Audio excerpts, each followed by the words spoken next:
Messi এখন যেটা করতেছে, মেসি ফুটবলটাকে কলঙ্কিত করতেছে, মেসি ফুটবলের সৌন্দর্যটাকে নষ্ট করতেছে। ফিফার সভাপতি মেসির এমন লাই দেওয়া দিছে, মেসি লাই পেয়ে চান্দে উঠে গেছে। পেনাল্টিতে একটা বিশ্বকাপ জিতার পরে মেসি অন্য কোনো প্লেয়ারদেরকে প্লেয়ারই মনে করতেছে না। আর না হলে একটা প্লেয়ারকে পর 3বার ধাক্কা দেওয়ার পর রেফারি তাকায় রয়েছে, রেফারি কোনো অ্যাকশন নেয় মেসির এগেনিস্টে। উল্টো ওই প্লেয়ারটা যখন মেসির হালকা টাচ করছে তখনই মেসির অভিনয় শুরু, কান্নাকাটি শুরু। ঠিক আছে, অভিনয় নাকি নেইমার সেরা অভিনয়।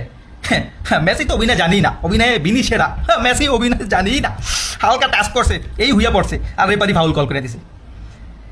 ভাই ফুটবল শেষ, ভাই ফুটবল শেষ, ফুটবল শেষ ভাই। এই ফিফার সভাপতি যতদিন ফিফার সভাপতি থাকবে ফুটবল শেষ ভাই। যদি সম্ভব হইতো, মানে আমার দ্বারা যদি সম্ভব হইতো যে এই ফিফার সভাপতির এগেনিস্টে আন্দোলন করার, আমি সত্যি আন্দোলন করতাম। কারণ এই ফিফার সভাপতি ফুটবলটাকে একবার ধ্বংস করে দিছে ভাই। কাতার বিশ্বকাপ থেকে শুরু করে এখন পর্যন্ত ভাই একবারে ফুটবলটাকে ধ্বংস করে দিছে।